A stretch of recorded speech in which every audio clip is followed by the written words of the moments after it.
galera do Super Aprova, professor Betão, para a nossa aula número 9, equação do segundo grau.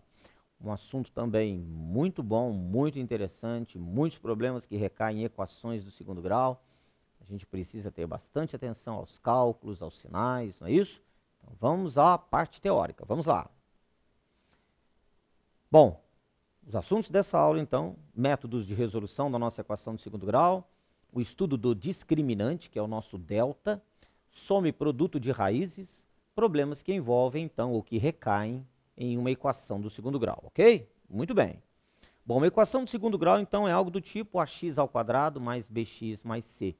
Se a nossa equação do primeiro grau era ax mais b igual a 0, com a diferente de 0, e era do primeiro grau porque o expoente de x era igual a 1, aqui nós temos uma equação do segundo grau.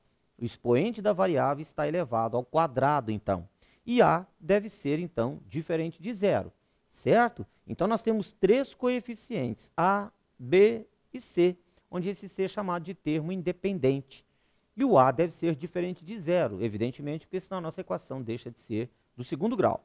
Então, nós sabemos que x é a nossa incógnita, que a, b e c são números reais com a diferente de 0, e a é o coeficiente, então, do nosso termo em x². B é o coeficiente do termo em x e C é o coeficiente do termo independente de x, só chamado então de termo independente, ok? Então, muito bem, na equação 3x² mais 4x mais 1, olha a nossa incógnita x, a igual a 3, b igual a 4, c igual a 1, essa é uma equação completa, porque ela possui todos os coeficientes, certo? Equação completa. 2y² menos 10y igual a 0, nós temos que a incógnita é y. O a vale 2, que é sempre o coeficiente da incógnita elevado ao quadrado.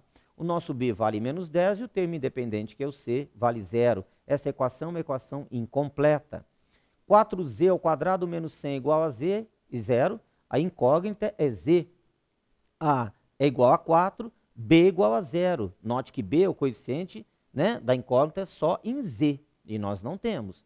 A de z², a igual a 4, e b igual a 0. C igual a menos 100, que é o nosso termo independente. Também é uma equação incompleta. Então, a equação só vai ser completa quando ela tiver A, B e C. Perfeito? 7m² igual a 0, a incógnita é m. A igual a 7, B igual a 0, C igual a 0. Também é uma equação incompleta. Como é que se resolve, então, as equações do segundo grau? Primeiro grau. Primeiro caso. Nós temos uma equação do tipo ax² mais bx igual a 0. É uma equação incompleta, certo? Basta que, nesse caso, a gente coloque x em evidência, né, para poder, então, obtermos o resultado. Então, tipo, x² igual a 5x. Primeiro, a gente organiza a nossa equação, x² menos 5x igual a 0. Depois, como ela é incompleta, tem a e b, ou seja, a variável x aparece duas vezes, nós vamos usar o caso de fatoração fator comum, colocando x em evidência. Olha lá. X que multiplica x menos 5 igual a 0. Fator comum em evidência. Depois nós temos o famoso produto nulo. O produto é nulo quando os fatores que o compõem são nulos. Então daqui nós temos que x igual a 0 ou x menos 5 igual a 0, x igual a 5. Observe que quando a equação for desse tipo, moçada, ax² mais bx, uma das raízes sempre vai ser 0. Porque nós sempre vamos estar fatorando nesse formato aqui, repare. Então uma das soluções dessa equação vai ser sempre o 0. Perfeito? Tudo bem? Ok. Bom, num segundo caso, nós vamos ter o seguinte, equação do tipo ax² mais c. Observe que agora nós não temos mais o termo em b, o bx, tá? Ax² mais c igual a 0. Quando isso acontecer, basta passar o c, que é um número agora, para o segundo membro, ok? Beleza? Então, olha o tipo aqui, vamos lá. x² menos 2 igual a 34. Vamos organizar. x² menos 36 igual a 0. x² igual a 36. Bom, agora vem uma grande questão, né, moçada? Bom, o que nós precisamos estar sempre observando? Que x² igual a 36, né? A operação inversa da potenciação é a radiciação.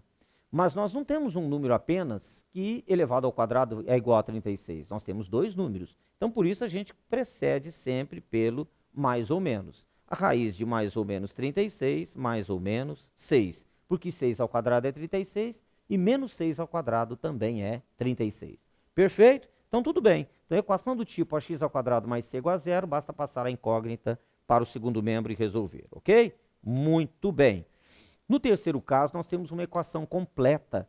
No caso da equação completa, nós sabemos que nós precisamos usar a fórmula resolutiva de Bhaskara, muito conhecida de todos, não é isso?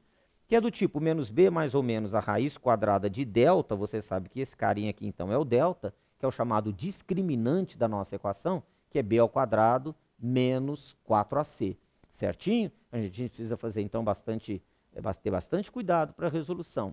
Por que ele é chamado de discriminante? Porque é ele que vai determinar a quantidade de raízes que a gente vai estar tendo, tá? Então a gente pode escrever muito bem menos b mais ou menos a raiz de delta dividido por 2a.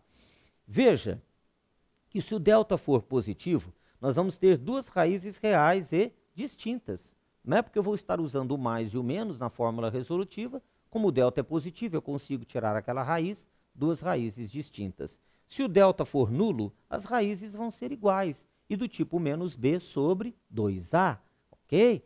Depois, se o delta for negativo, no campo real, nós não vamos ter raízes, tudo bem? Então, nós vamos dizer que não existem raízes reais para a nossa equação. Perfeito? Tudo bem? Ok? Muito bem. Depois, para fecharmos, nós temos o que nós chamamos de relação entre as raízes e os coeficientes das equações.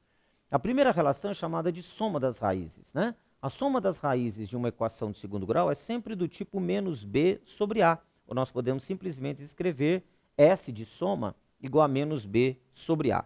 E o produto das raízes, que é sempre c sobre a. Perfeito? Então, a soma menos b sobre a e o produto das raízes, x1 vezes x2 ou x' vezes x2', igual a c sobre a.